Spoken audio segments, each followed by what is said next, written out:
Indian TV news, देश का तेजी से बढ़ता न्यूज नेटवर्क। नमस्कार, आप देख रहे हैं इंडियन टीवी न्यूज। आइए आपको ले चलते हैं आज की बड़ी खबर पर।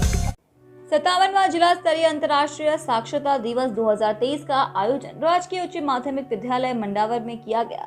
इसमें मुख्य अतिथि मीनाक्षी चंद्रावत, अध्यक्ष उपाध्यक्ष समाज कल्याण बोर्ड राजस्थान सरकार जयपुर, अध्यक्षता अतिरिक्त जिला परियोजना अधिकारी समसा सीताराम मीना, विशिष्ट अतिथि जिला शिक्षा अधिकारी माध्यमिक हरिशंकर जी, अतिरिक्त जिला शिक्षा अधिकारी हेमराज जी पारिता, मुख्य ब्लॉक शिक्षा अधिकारी पाटन प्रकाश चंद्र जी सोनी, हरिगढ़ सरपंच भवानी शंकर बैरवा, अशरफ मेव, स्थानीय विद्यालय के प्रधानाचार्य रमेश चंद्र जी वर्मा। कार्यक्रम का संचालन पवन जी पाटीदार ने किया। सहायक परियोजना अधिकारी साक्षरता राकेश बैरवा ने अंतर्राष्ट्रीय साक्षरता दिवस क्यों मनाया जाता है और इसका उद्देश्य क्या है, नवभारत साक्षरता कार्यक्रम NILP का मुख्य उद्देश्य क्या है, इसके बारे में विस्तृत जानकारी दी। हरिशंकर जी शर्मा ने अंतर्राष्ट्रीय साक्षरता मिशन की शुरुआत किस प्रकार हुई और 21वीं सदी के हर नागरिक को साक्षर होना तथा समाज में हमारे जीवन में शिक्षा का क्या महत्व है तथा बालकों को जानकारी दी। योजनाएं राज्य सरकार द्वारा चलाई जा रही है, योजनाओं के उनके बारे में और साक्षरता क्या महत्व है। कार्यक्रम की अध्यक्षता करे सीताराम जी मीना साहिब ने बताया कि बुनियादी शिक्षा, कौशल विकास से संख्यात्मक ज्ञान का हमारे जीवन में क्या महत्व है। और एडीओ साहब, अभी जो साक्षरता पे चर्चा चल रही है, मेरे दिमाग में एक विचार आया। अभी जो सीएम साहब ने जो मोबाइल बांटे हैं, इसमें सबसे बड़ा साक्षरता का मुझे थीम नजर आता है। इसमें सभी प्रकार के महिलाएं, मतलब जो बुजुर्ग हैं, बच्चे हैं, सबसे लेकर सबको मिला है। तो उसमें एक चीज देखने में आई कि वो महिलाएं अपने बच्चों से पूछती है इसमें क्या है क्या नहीं है। तो एक सीखने का इसमें बहुत बड़ा मुझे ऐसा लग रहा है कि ये साक्षरता के लिए एक बहुत बड़ी एक कामयाबी मिल सकती है इससे। एक ये जो गेम चलाया भी, इसी में भी खुला ओपन गेम था, उसमें सभी प्रकार के शिक्षित सभी थे। तो उसमें भी एक ऐसा मुझे महसूस हुआ कि ये भी साक्षरता, आपकी साक्षरता में बहुत बड़ा योगदान प्रदान कर सकते हैं। मैं इतना ही कह के मेरा स्थान करूँगा। आज के इस प्रोग्राम में पधारे हुए जिला शिक्षा अधिकारी सम्मानित हरिशंकर जी शर्मा साहब, सम्मानित अतिरिक्त जिला शिक्षा अधिकारी पारिता साहब, सम्मानित सीताराम जी मीना साहब, सम्मानित राकेश जी बैरवा साहब, सम्मानित श्याम मनोहर जी सेन साहब, अशरफ भाई गोचर साहब, सभी सम्मानित मंच पे विराजे हुए अतिथिगण, इस स्कूल के प्रधानाध्यापक, अध्यापकगण, मंच का संचालन कर रहे पाटीदार साहब, सभी सारे जहां से अच्छा हिंदुस्तान बनाने वाले प्यारे प्यारे छोटे छोटे इस स्कूल के विद्यार्थी, ग्रामीण, अध्यापकगण। सबसे पहले मैं राकेश जी का और शिक्षा विभाग का धन्यवाद देती हूँ कि आज इस अवसर पे मुझे बुलाया और मान सम्मान दिया। आपसे सबसे बड़ी बात, आपसे मिलने का मौका मिला। बहुत देर से मैं बच्चों को देख रही थी, कई स्कूलों में जाते हैं, लेकिन इस स्कूल में एक खास बात देखने को मिली। इस स्कूल के बच्चों में अनुशासन बहुत है।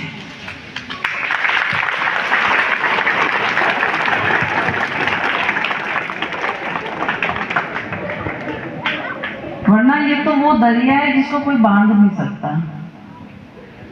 ये स्वतः ही बंधे हुए हैं, अनुशासन के रूप में बैठे हुए हैं और अनुशासित हैं। और जिसके जीवन में अनुशासन होता है, वो कोई भी चैलेंज, कोई भी प्रतियोगिता, जिंदगी का कोई भी सफर, चाहे वो अच्छा हो या बुरा हो, जिसमें अनुशासन है और आत्मनिर्भरता है, वो अच्छे से अच्छा दरिया पार कर सकता है। अच्छी से अच्छी मुसीबत, अच्छे से अच्छे दुख और अच्छे से अच्छे सुख का सामना करना पड़ता है और पढ़ सकता है यदि उसमें अनुशासन है। तो मैं सबसे पहले यहाँ के जो टीचर्स हैं उनको बधाई देती हूँ कि आने वाले भविष्य को आपने बहुत अच्छा दिशा दी है और बहुत अच्छे अनुशासन के साथ में इनको आगे बढ़ाया है। आप पूर्व वक्ताओं ने सबने बताया कि आज अंतर्राष्ट्रीय साक्षरता दिवस है। साक्षरता का मतलब हमें पहले बताया जाता था, अभी किससे भी सुने, केवल नाम लिखना जिसको आ गया उसको साक्षर कहते थे। हरिगढ़ में एक जो गाड़िया लुहार है, वहां पे एक व्यक्ति है, हरिगढ़ के श्याम जी भी हैं, उसको सबने कहा कि इससे साइन कराओ आप, ये साक्षर है। मैंने उससे साइन करवाए तो उसने इंग्लिश में लिखा सिंधी, उसका नाम सिंधी है, इंग्लिश में लिखा। फिर मैंने कहा हिंदी में भी लिख, वही साक्षर है तो अपना नाम, वो हिंदी में नहीं लिख पाया, लेकिन मेरी नजर में वो साक्षर नहीं हुआ। केवल कुछ शब्दों को लिखने से कोई साक्षर नहीं होता है। साक्षरता का मतलब है आपको व्यवहारिक ज्ञान के साथ में इसमें क्या लिखा हुआ है, इस भाषा पे हमें पकड़ होना चाहिए, बोलना आना चाहिए, लिखना आना चाहिए और समझ में आना चाहिए। अभी फिर भी सुधार हुआ है, बहुत सुधार हुआ है, हमारी सरकारों ने बहुत अच्छे प्रयास किए जिससे लोग पढ़ाई का महत्व समझने लग गए, अपने बच्चे और बच्चियों को। परसों भी हम एक प्रोग्राम में थे, कलेक्टर साहब भी थे, सभी थे। कलेक्टर साहब ने मुझसे पूछा कि मैडम क्या बात है, लड़कियां हर प्रोग्राम में आगे रहती हैं, आज ग्रामीण और शहरी ओलंपिक हो रहे हैं, उसमें लड़कियों की संख्या ज्यादा है, लड़कों की संख्या कम है, वजह? मैंने कहा लड़कियां अपने आप में काबिल होती है। आज भी हमारा समाज बहुत उद्धार हो गया है, लेकिन फिर भी इतना नहीं हुआ है। अभी भी मैंने देखा है बहुत अच्छे अच्छे घरों में लड़कों को तो इंग्लिश मीडियम में प्राइवेट स्कूलों में भेजा जाता है, लड़कियों को सरकारी स्कूलों में भेजा जाता है, लेकिन लड़के सरकारी स्कूल में भी वो गुजरती है, वो काम करती है, वो पढ़ाई करती है जो एक प्राइवेट स्कूल का बच्चा भी नहीं कर पाता, क्योंकि लड़कियों में काबिलियत होती है, साथ में लड़कों में भी होती है। तो ये कोई वो हमारा क्राइटेरिया नहीं है कि सरकारी स्कूलों में जो बच्चा पढ़ेगा वो अच्छा नहीं बन सकता, चाहे हम में काबिलियत होगी तो वो प्राइवेट में भी हो, सरकारी में भी हो, हम पढ़ सकते हैं और आगे बढ़ सकते हैं। और जब हम पढ़ेंगे तो मैं आज आप बच्चों से थोड़ी सी बात करना चाहती हूँ, 2 मिनट लूंगी आप लोगों के, कि आप अपने आसपास भी देखें कि हमारे आसपास क्या हो रहा है, चाहे वो लड़का हो, चाहे लड़की हो, चाहे आम व्यक्ति हो। हम स्कूल जा रहे हैं, हम पढ़ रहे हैं, लेकिन 24 घंटे में से आप आधा घंटा इस बात का दें कि हमारे आसपास कौन पढ़ा लिखा नहीं है। वो आपकी दादी भी हो सकती है, वो आपकी बहन भी हो सकती है, वो आपकी माँ भी हो सकती है, वो आपका काका भी हो सकता है, वो आपका नाना भी हो सकता है या नानी भी हो सकती है। यदि वो साक्षर नहीं है, या आपका पड़ोस में भी कोई हो सकता है, यदि वो साक्षर नहीं है तो आपका प्रयास ये होना चाहिए कि आज कई प्रयास और कई संस्थाएं अपना साक्षर बनाने का काम कर रही हैं, तो हमें उस बच्चे को, क्योंकि चाहे वो बुजुर्ग हो, यदि वो शिक्षित नहीं है तो वो बच्चा ही है एक तरह से, तो हम उस व्यक्ति को जो निरक्षर है, जिसको अक्षर का ज्ञान नहीं है, उसको हम पढ़ाई की तरफ रुख करें, उनको बताएं कि साक्षर होना कितना जरूरी है। आज कोई व्यक्ति साक्षर है, वो अपना बिजनेस कर रहा है, कोई किसान है वो खेती कर रहा है, कोई और काम कर रहा है, कोई दुकान खोल के बैठा, तो यदि वो साक्षर होगा तो अपना हिसाब किताब सही से रख पाएगा। किसान है तो अलग अलग आइडिया उसको आएंगे, अलग अलग वो पढ़ सकता है। व्यापारी है तो सवेरे अखबार में पढ़ सकता है कि किस चीज का क्या भाव चल रहा है। केवल नाम लिखने से कुछ नहीं होता है। आज यहाँ इतनी अच्छी सांस्कृतिक प्रोग्राम भी, मैडम को धन्यवाद देती हूँ, उन बच्चों को भी मैं धन्यवाद देती हूँ कि इतनी अच्छी बच्चियां, इतना अच्छा स्कूल ये है। तो आप लोग अपने आसपास के माहौल को देखें, लोगों को साक्षर करें। और मैं एक बात अपने बच्चों से और कहना चाहती हूँ कि हमें प्रकृति से भी जुड़ना चाहिए। आज आप प्रकृति से जुड़ेंगे तो आप बहुत खुश रहेंगे। छोटी छोटी सी आज यहाँ सब बच्चे हैं, आप आसपास पेड़ पौधे देखते हैं, आज आपके स्कूल में इतने सारे पेड़ लगे हुए हैं, कितना अच्छा लग रहा है। तो मेरा ये मानना है कि आप एक पेड़ जरूर लगाएं।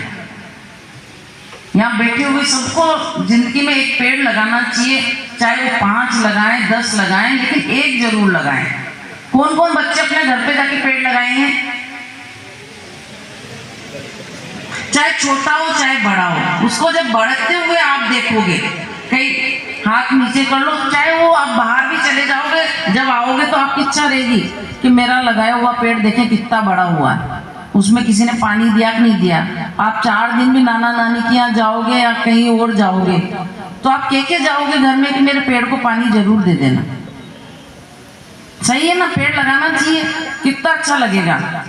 तो आप सबको एक एक पेड़ जरूर लगाना चाहिए और अपने बड़ों का आदर करना चाहिए, अपने बड़ों की बात मानना चाहिए, अपने स्वाभिमान को बनाए रखना चाहिए। कोई यदि आपको पसंद नहीं आती, कोई बात आपको गलत लगती है, तो अपने घर में बताएं, अपने टीचर्स को बताएं और खूब पढ़ाई करें और अपनी मंजिल तय करें। आज हमारी सरकार ने बहुत योजनाएं चला रखी है, राजस्थान सरकार ने बच्चियों के लिए। मुझे खुशी है यहाँ पे भी बच्चियों को स्कूटी मिली, आपको साइकिलें दी गई, आपको कई योजनाएं हैं। और यदि साक्षर होंगे तो आज 25 लाख का इलाज फ्री है। यदि कोई जानेगा नहीं तो वो पैसे उसके लग जाएंगे। अलग अलग किस्से सुनाए। साक्षर होना बहुत जरूरी है, आप सब साक्षरता की तरफ बढ़ रहे हैं। जब अभी किस्से सुना रहे थे, एक रोचक किस्सा बचपन में हमारे साथ भी हुआ कि सब नाना नानी मासी के साथ जाते हैं, तो हम लोग भी अपनी मासी के यहाँ पे गए हुए थे अकाउंट। तो जैसे पेंटर पेंटिंग बनाता है तो अपने नाम लिख देता है, पी लिख के, मान लीजिए श्याम जी ने बनाई तो या तो ये अपना निकनेम लिख देंगे, अशरम ने बनाई है तो ये निकनेम या अपना नेम लिख देते हैं। तो पहले मोबाइल नहीं चलते थे, अपनी बात दूसरे तक पहुंचाने का एक साधन था लेटर लिखना। कोई बात बाहर गए हुए हैं तो वो लेटर के माध्यम से लिखते थे। कोई बात कह नहीं पाते थे तो बच्चे बच्ची भी अपनी बात को किसी कॉपी में लिख के और अपने पेरेंट्स को रख देते थे। तो ऐसे ही किसी ने किसी को लेटर लिखवाया, वो पढ़ा लिखा नहीं था तो उन्होंने जैसे किसी बच्चे को पकड़ लिया, पकड़ के यार मेरे लेटर लिख दे। उस बच्चे ने लेटर लिख दिया कि नाम के नाम मत लिख। कोई लेटर होगा, उसने नाम नहीं लिखा, लेकिन उसने जैसे पेंटर लिखता है तो खुद का नाम लिख दिया, मोहनलाल। लोगों को जब वो लेटर पकड़ाई में आया तो उन्होंने कहा कि ये लेटर किसने लिखा? मोहनलाल को पकड़ा। मोहनलाल ने कहा भाई फलाने ने लिखवाया था मुझसे। तो निरक्षर होने का ये भी दुख है। इसलिए हर व्यक्ति को साक्षर होना चाहिए। आप लोगों के आसपास जो भी हैं, चाहे वो छोटा बच्चा है चाहे बड़े हैं, सबको आप लोग साक्षर करें। इसीलिए आज ये अंतर्राष्ट्रीय साक्षरता दिवस मनाया जाता है कि हम शिक्षा की तरफ आगे बढ़े। जैसे पहले था ना कि पोलियो होता था, आज के टाइम पे पोलियो नहीं होता, पहले बहुत पोलियो होता था। तो पोलियो की दवा कोई भी 5 साल से अंदर का बच्चा है, 5 साल तक का बच्चा है, कैंप लगा के हम पोलियो की दवा पिलाने जाते हैं ना। इतना समाज साक्षर हो गया है कि बिना प्रचार किए सब अपने बच्चों को लेके। इसी तरह देश दुनिया की हर खबर को जानने के लिए देखते रहिए इंडियन टीवी न्यूज। हमारे चैनल को सब्सक्राइब कीजिए और हमारी इस वीडियो को शेयर जरूर कीजिए। धन्यवाद। फिर मिलते हैं अगली खबर के साथ। इंडियन टीवी न्यूज, देश का तेजी से बढ़ता न्यूज नेटवर्क।